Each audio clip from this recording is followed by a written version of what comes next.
The mahogany dining table always felt oppressively vast for just my mother and me. The clinking of her silver spoon against the porcelain teacup echoed like a metronome, counting down the seconds until her daily grievances began. The morning light filtered through the sheer drapes of our estate, illuminating the dust motes dancing in the air and the tight, anxious lines around her mouth. She spoke of the company of my father, but mostly she spoke of the new secretary. Her voice was thin and brittle, weighed down by decades of festering insecurities. She painted a picture of a calculating opportunist, a girl who used youth as a weapon to climb the corporate ladder, aiming directly for the top floor and the man who occupied it. I listened, absorbing the venom. I had grown up sheltered, a billionaire's daughter cocooned in privilege, but my loyalty to my mother was absolute. Her pain became my armor, her paranoia, my directive. I agreed to take the internship, stepping into the towering glass monolith of my father's company not as a wide-eyed student eager to learn, but as a sentinel on a mission. The air conditioning inside the lobby bit into my bare arms, sterile and unforgiving. I swiped my badge, the plastic cool against my palm, a physical manifestation of my inherited resentment. I was here to protect my family's empire, and I had already convicted the enemy in my mind before ever seeing her face. Her name was Kimberly. The first time I laid eyes on her, she stood by the high-speed office printers, methodically organizing a stack of quarterly reports. She wore a crisp, tailored charcoal blazer, her posture ramrod straight, her expression unwaveringly neutral. No garish makeup, no overeager smiles, only an irritatingly unflappable confidence that I instantly wrote off as a carefully constructed facade. My campaign of quiet sabotage unfolded in the mundane, unobserved corners of the office, all under the guise of a bumbling, inexperienced intern. I intentionally jumbled the color-coded filing system she'd spent weeks perfecting. I conveniently forgot to CC her on time-sensitive departmental memos that left her scrambling to catch up. I dumped towering, disorganized stacks of unsorted client invoices onto her spotless desk mere minutes before her scheduled end time, watching from the corner of my eye for any sign of fracture. I waited for the crack. I ached to see her mask slip, to catch a flash of frustration or a spill of tears that would prove she was nothing more than a fragile imposter playing a game she could never win. But that crack never came. She'd simply adjust her glasses, the harsh fluorescent light glinting off the lenses, and set to work quietly untangling the chaos I'd dumped on her. The steady, rhythmic click of her stapler cutting through the office hush felt like a quiet, unshakable act of defiance. My irritation curdled into something dense and ugly, a bitter tang clinging to the back of my throat. I felt no guilt, only a burning, rabid determination to push harder. Outside the floor-to-ceiling windows, the city bloomed into a grid of golden lights, the sky deepening into a bruised, inky purple. The executive floor had emptied out hours ago. The distant hum of the cleaning crew's vacuum was the only other sound in the cavernous space. Yet Kimberly remained at her desk. I sat hunched in the plush leather chair of an empty boardroom, hidden in the shadows, watching her through the frosted glass partition. The cool blue glow from her dual monitors cast a pale, weary light over her features. For the first time, I noticed the faint, deep-set shadows beneath her eyes, the way she pressed her fingers to her temples when she thought no one was watching. She wasn't prepping for dinner with my father. She was cross-referencing endless spreadsheets, her fingers flying across the keyboard with a relentless, almost frantic focus. The air hung thick with the scent of stale coffee and static. A strange, gnawing discomfort took root in my chest. The narrative my mother had drilled into my skull, the image of a lazy, manipulative gold digger out to steal my family, clashed violently with the reality of the exhausted, fiercely driven woman sitting 30 feet away. I pressed my fingertips into the cold mahogany of the conference table, desperate to anchor myself to the anger I'd walked in with, but its foundation was already crumbling to dust. I craved a definitive, crushing victory. The morning before a long holiday weekend, I marched into her cubicle and dropped 3 massive binders of undigitized, decade-old supply chain records directly onto her keyboard. The heavy thud sent a ripple through the coffee in her mug. I delivered the order with a practiced, sickly sweet smile, claiming the board demanded a full digital audit of every page by Tuesday morning. It was an impossible volume of work, a deliberate, petty cruelty designed to shatter her resolve once and for all. She stared at the binders, then lifted her gaze to meet mine. Her dark eyes held nothing but quiet, unyielding endurance. No protest, no plea for an extension.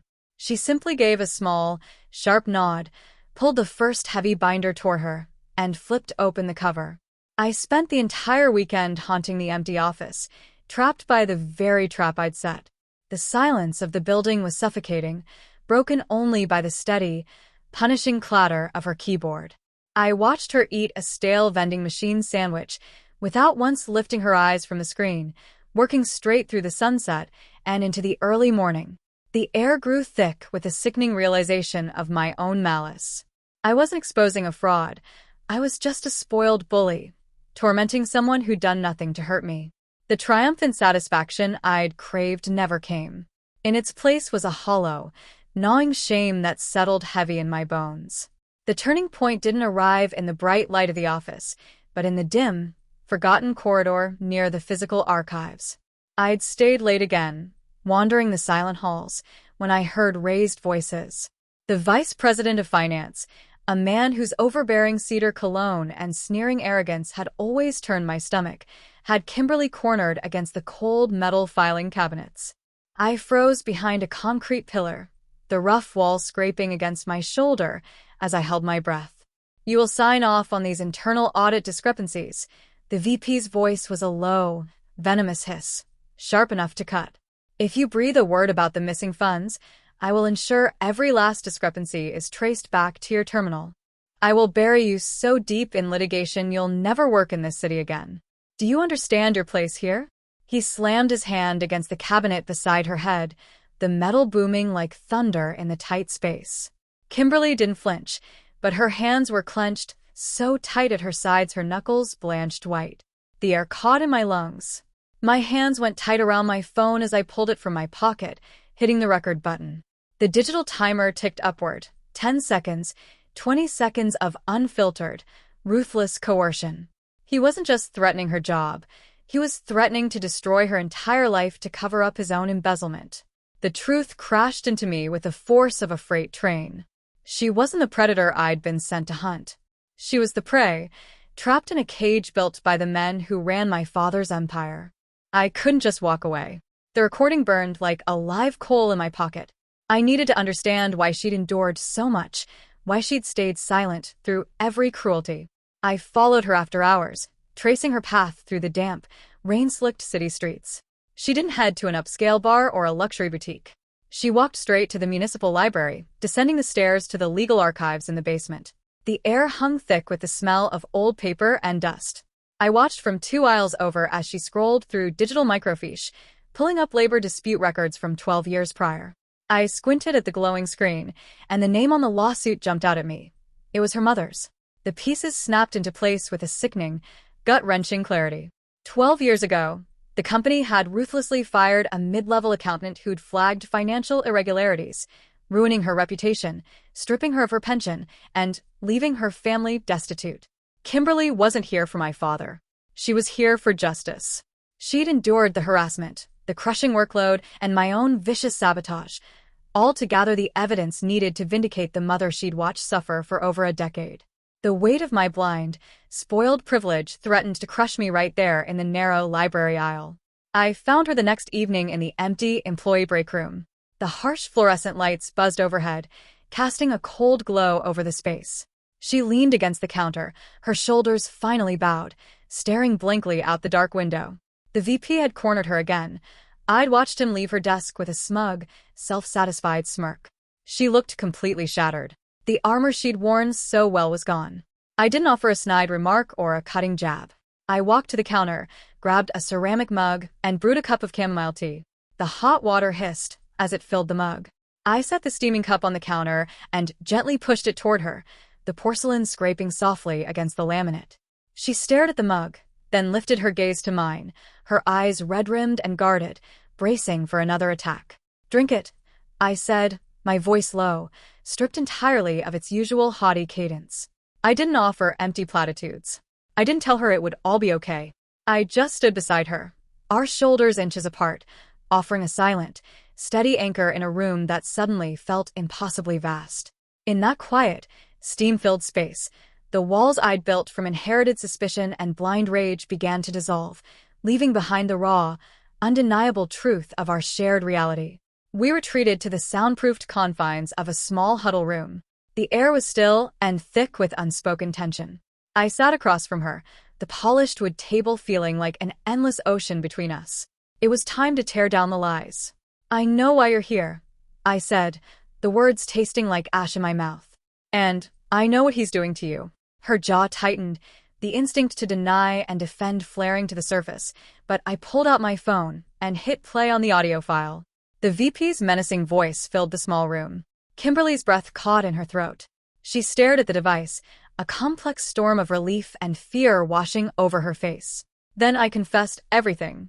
I laid out my mother's paranoia, my own shallow, blind prejudice, and the deliberate cruelty of every act of sabotage I'd committed against her. I stripped away my pride until nothing was left but the ugly, unvarnished truth of my behavior. I apologized, the words ragged and heavy with genuine, gut-deep remorse. I slid the phone across the table toward her. "I have access to executive files you can't reach. You have the financial expertise I lack. They see me as nothing but a spoiled, vapid heiress, and you as a disposable secretary." I met her gaze, finding the unbreakable core of steel behind her tears. "Let's prove them wrong." Kimberly stared at the phone, then at me. Slowly, deliberately, she reached out and rested her hand over mine. It was a silent pact. A declaration of war against the men who'd hurt us both. We became two halves of a perfectly tuned, hidden machine. To the rest of the company, our dynamic remained exactly the same. I played my role to perfection, the vapid, easily bored heiress, slouching in executive meetings, scrolling mindlessly on my phone, entirely unthreatening. The men in the room, the VP included, dismissed my presence instantly. They spoke freely, careless with their words, assuming I couldn't understand the complex financial jargon they used to mask their theft. But beneath the table, I was hitting record. I was memorizing account numbers, jotting down the names of offshore subsidiaries they mentioned in hushed, conspiratorial tones. After hours, in the safety of a rented co-working space that smelled of fresh paint and cheap coffee, I handed over my findings. Kimberly was brilliant.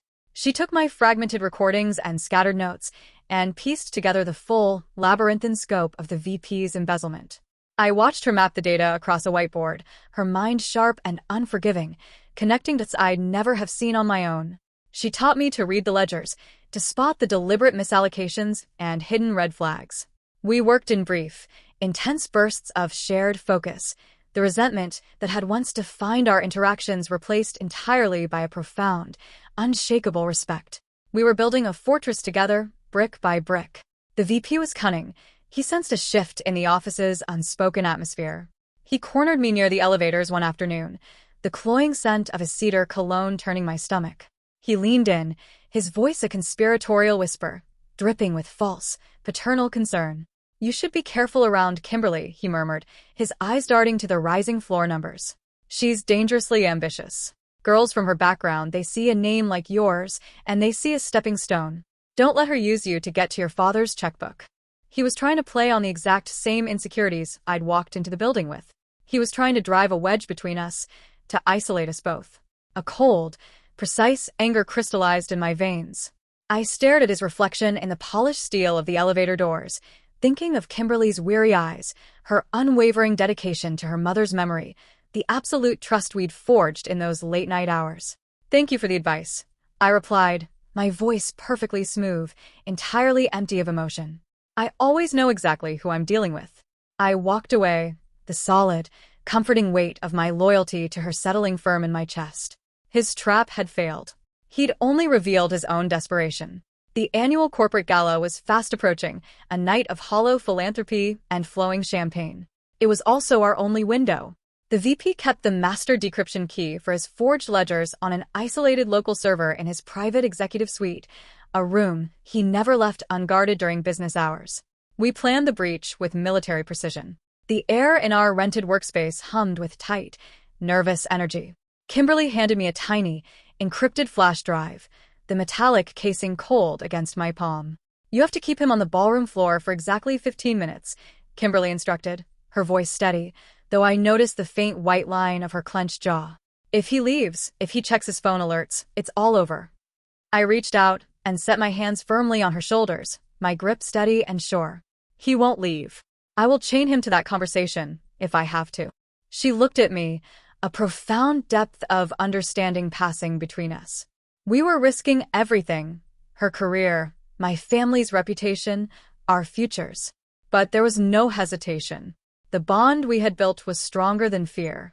We were stepping into the fire together. The ballroom was a sea of silk, diamonds, and superficial smiles. The jazz band played a bright, lively tune that felt entirely disconnected from the thunderous rhythm of my heartbeat. The taste of expensive champagne turned to ash in my mouth. I spotted the VP holding court near the grand ice sculpture at the center of the room. I moved in, playing the role of the fascinated, starry-eyed heiress to perfection. I asked him convoluted, fawning questions about the company's global expansion plans, flattering his ego, demanding his undivided attention. Every fiber of my being screamed to run, but I kept my gaze locked on his, a bright, pleasant smile fixed to my face. Upstairs, the executive suite was silent and empty. Through the encrypted messaging app on my watch, I received a single-character update from Kimberly, a period. She was in. I could picture her in the dark server room, the glow of the monitor illuminating her focused face, the progress bar inching slowly across the screen. The minutes dragged like hours. The VP shifted restlessly, glancing toward the exit. I stepped directly into his line of sight, clinking my glass against his, forcing a bright laugh. "Tell me more about the offshore expansion strategy," I insisted, my voice bordering on breathless with manufactured excitement. I held the line. I was her shield and she was my sword. My watch vibrated twice. The download was complete. But in the same instant, the VP checked his phone, and all the color drained from his face. The internal security system had flagged the massive data transfer. He shoved past me without a word, sprinting toward the elevators. I dropped my glass. The crystal shattered on the marble floor, but I was already running, my heels clicking against the tile as I raced after him. I reached the executive floor just as he burst into the server room. Kimberly was backing away from the terminal, the flash drive clutched tight to her chest. The VP's face was twisted into a mask of unbridled rage. He lunged toward her, venomous threats spilling from his mouth. "Step away from her." My voice cut through the room, loud, unshakable, and ringing with authority. I stepped directly between them, my heels clicking sharply against the tile. I didn't flinch. I stared him down, pulling my phone from my clutch. "I have every recording of your harassment and blackmail," I said, my tone ice-cold, devoid of any waver. "I have the full audit trails. I have the evidence of your embezzlement and extortion. If you take one more step toward her, the police will have every single file before you can draw your next breath." He stopped, his chest heaving, looking back and forth between the vapid heiress and the disposable secretary.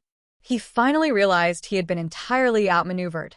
The power dynamic inverted in a matter of seconds. We stood shoulder to shoulder, an impenetrable wall of solidarity. The fallout was swift and devastating. The flashing red and blue lights of police cruisers reflected off the glass facade of the building, cutting through the quiet of the night. We stood in my father's office, the silence heavy and absolute, as I laid the flash drive and the full archive of audio files on his heavy oak desk.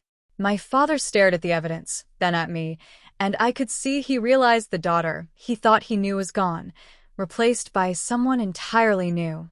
The VP was escorted out of the building in handcuffs, his sneering arrogance finally shattered to pieces. But the true, life-altering victory came weeks later. The board, facing a massive public relations crisis and undeniable proof of wrongdoing, formally cleared Kimberly's mother's name. They reinstated her pension with full back pay and issued a public, unreserved apology. When Kimberly received the official letter, she didn't cheer. She simply folded the paper, pressed it to her forehead, and let out a long, shaking breath. I stood beside her, my hand resting steady on her back, feeling the decades of weight and grief finally lift from her shoulders. We had fought the demons of the past, and we had won. We didn't stay. The glass tower that had once been our battlefield held no more appeal for either of us. We packed up our desks on a crisp Tuesday morning, the air filled with the smell of cardboard boxes and the quiet thrill of fresh beginnings. We walked out of the lobby together, stepping into the bright, unfiltered sunlight of the city streets. I had shed the suffocating expectations of my family's wealth and name, and she had shed the heavy chains of her family's past.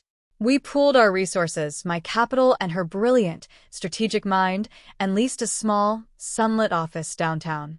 We founded a nonprofit organization dedicated to providing free legal and financial support to women facing corporate harassment, workplace retaliation, and unjust termination.